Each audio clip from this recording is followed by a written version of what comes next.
அல்லேலூயா. கடந்த நாட்கள் என்னுடைய சாட்சியை நான் பகிர்ந்து கொண்டேன். ஆனால் இன்னைக்கு சொல்ல வேண்டும் என்று நான் ஆவில ஏவப்படுகிறேன். ஒரு 3 வருடத்துக்கு முன்பதாய் எனக்கு ஊழிய பிரயாணங்கள் 3 மாதங்கள் என் வீட்டுக்கே போகாமல் தொடர்ந்து அலைச்சல், ஊழியம், பிரசங்கம். ஆந்திர பிரதேசத்தில் ஊழியம் செய்து கொண்டிருக்கும் போது பயங்கரமான மரண வலி. இப்படி வழிகள் நடுவில் இருக்கும் பொழுது என் வீட்டுக்கு போய் ஓய்வெடுத்தா எனக்கு வாமிட் வருகிறது, வாந்தி எடுத்தா ரத்த ரத்தமாய் வாமிட் வருகிறது, மரண வலி, மூச்சு விட்டா இருமலம், மரண வலி. நேராய் மருத்துவமனைக்கு போய் அட்மிட் ஆகி பரிசோதித்தார். டாக்டர் என்னை அழைத்து சொன்னார்கள், நீங்க தொடர்ந்து பிரசங்கிக்கிறபடியால், தொடர்ந்து உணவெடுக்காதபடியால் தொண்டையிலிருந்து அடிவயிறு வரைக்கும் உங்களுக்கு புண் அதிகமாய் தோன்ற ஆரம்பித்தது. அந்த புண் அதிகமாய் பெருக ஆரம்பித்தது. அந்த புண் நிமித்தமாய் ரத்தம் கசிய ஆரம்பித்தது. மறுபடி பரிசோதித்தவர்கள் சொன்னார்கள், இந்த பித்தப்பைக்குள்ள பாலிப்ஸ் என்ற கட்டிகள், கற்கள் தோன்றி அதிகமானபடியால் இந்த பித்தப்பை ஆபரேஷன் செய்து எடுக்கணும். உங்க கிட்னில ஏராளமான ஸ்டோன் ஃபார்ம் ஆகிட்டு இந்த எலும்பெல்லாம் பாதிக்கப்பட்டது. என்ன இந்த பாதிப்பு என்று மருத்துவர்கள் பரிசோதித்து என்னை அழைத்து சொன்னார்கள், உங்களை பரிசோதித்து பார்த்ததில் இது சாதாரணமான பலவீனம் அல்ல, இந்த எலும்புகள் சாதாரணமான வலிகள் அல்ல, இந்த எலும்புகள் நடுவில் கிருமிகள் தோன்றிவிட்டது. என்ன கிருமிகள் என்று பார்த்தால் இது ஒரு கேன்சர் கிருமி. உங்களுக்கு கேன்சர் ஃபார்ம் ஆகிவிட்டது. இது சாதாரணமான கேன்சர் அல்ல, இது போன் கேன்சர். இவ்வளவு நாள எப்படி சகிச்சு கொண்டீங்க, இவ்வளவு நாள எப்படி தாங்கி கொண்டீங்க, இந்த ஸ்டேஜை கடந்து விட்டது. டாக்டர் என்னை அழைத்து சொன்னார்கள், இது போன் கேன்சர். இந்த விழா எலும்பெல்லாம் அரிக்க தொடங்கி முதுகு பகுதி பரவி கொண்டிருக்கிறது. நீங்கள் எண்ணி இன்னும் 4 மாதம் தான் உயிரோடு இருக்க முடியும். இனி எவ்வளவு பணம் கொடுத்தாலும், எவ்வளவு பெரிய மருத்துவமனைக்கு நீங்க போனாலும் நீங்கள் பிழைப்பதற்கு வாய்ப்பு கிடையாது. ஏனென்றால் இந்த கேன்சர் முத்திவிட்டது, மரணம் நியமிக்கப்பட்டது என்று மருத்துவர்கள் ரிப்போர்ட்டை வாங்கி நேரா வீட்டுக்கு போய் அழுவுற. பிசாசின் சத்தம், நீ சீக்கிரமாய் செத்துருவ, உன் ஊழிய முடிவுக்கு வருகிறது, இயேசு உன்னை கைவிட்டார் என்கிற பிசாசின் சத்தமே காதுல கேட்கிறது.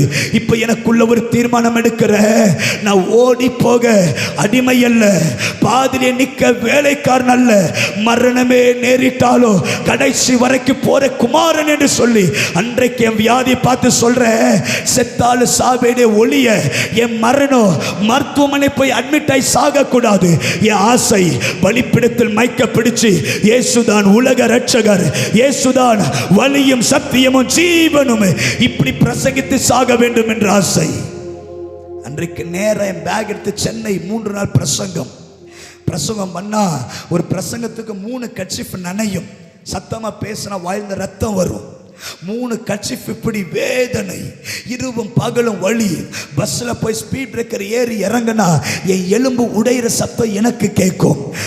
அந்த 2 வீலர் போய் பள்ளத்துல விட்டா கொஞ்சம் அசஞ்சா கூட என் எலும்பு சத்தமிடுவதை போல, உடைவது போல வேதனை அதிகமாய், மரண வலி.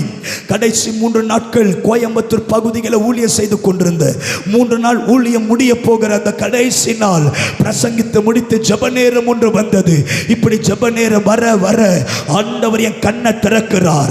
கண்களை திறக்கும் போது நான் கண்ட ஒன்று, வெள்ளங்கி தரித்திருக்கிற ஒருவர் கூட்டத்தின் நடுவில் அசைவாட ஆரம்பித்தார். எல்லாரையும் தொட ஆரம்பித்தார். ஒவ்வொருடைய தலைமலை ஏசப்பா கை வைக்க ஆரம்பித்தார். இதை கண்ட எனக்கு பெரிய பாரம். ஆண்டவரே, ஒருவர் கூட வெறுமையை போய்விடக்கூடாது, ஒருவர் கூட வெறுமையை போய்விடக்கூடாது, எல்லாரையும் தொடும் என்று சொல்ல சொல்ல எல்லா தலைமலை கை வைத்து கொண்டு வந்த இயேசு நேரா என் பக்கமாய் திரும்பினார். என்னை பார்த்து ஒரு புன்னகையோடு ஒரு சிரிப்பு சிரிச்சார். என்னை தொட்டுனா கூட எனக்கு சந்தோஷம் இல்லை. எல்லாரையும் தொட்டவர் என்னை திரும்பி பார்த்து ஒரு சிரிப்பு சிரிச்சாரு பாருங்க. அந்த சிரிப்பு சொல்லாம சொல்லுது, ஊழியக்காரன் சுகத்தை விரும்புகிற கர்த்தர் நான், உன்னை அழைத்த தேவன் நான், முடிவு பறைந்த நான் உன்னை நடத்துவேன். வலப்பக்கத்தில் 1000 பேரும் இடது பக்கத்தில் 10000 பேர் விழுந்தாலும் அது உன்னை அணுகாது. உம்மாலே ஒரு சேனைக்குள் பாய்வேன். இப்படி சொல்லாம 1000 வாக்கு தத்தங்கள் அந்த சிரிப்பில் எழுதப்பட்டு இருக்கிறது. எனக்கு பெரிய சந்தோஷத்தில் மைக் ஆஃப் பண்ணி நேரா ரூமுக்கு போய், ஏசப்பா என்னையும் தேடி வந்தீரே, ஸ்தோத்திரம் என்று நன்றி சொல்லும் போதுதான் எனக்கு உணர்வு வருது, இதுவரைக்கும் வேதனைப்பட்ட வலிகள், வேதனைகள் என் சரீரத்தில் காணவில்லை. அன்றைக்கே பஸ் ஏறி நேராக எங்கள் ஊருக்கு போனேன், ரிப்போர்ட் எடுத்தேன், டாக்டர்கிட்ட போகிறேன். என்னை செக் பண்ணுங்க அப்படின்னு கேட்குறேன். டாக்டர் ரிப்போர்ட்டை பார்த்துட்டு 4 மாதம் தான் உயிரோடு இருக்குன்னு நான் எழுதி வச்சிருக்கிறேன், இப்போ 4 மாதம் கிராஸ் ஆகுது, நீ இன்னும் எப்படி உயிரோடு இருக்கிற அப்படின்னு கேட்டார். டாக்டர் ஒரே ஒரு முறை என்னை செக் பண்ணி பாருங்க டாக்டர். டாக்டர் பரிசோதித்தார்கள். பெங்களூரில் பெரிய ஒரு மருத்துவமனை, நாராயணா ருத்ராலயாங்கிற மருத்துவமனை. ரிப்போர்ட் வந்தது. டாக்டருடைய கண்கள் நம்பவில்லை.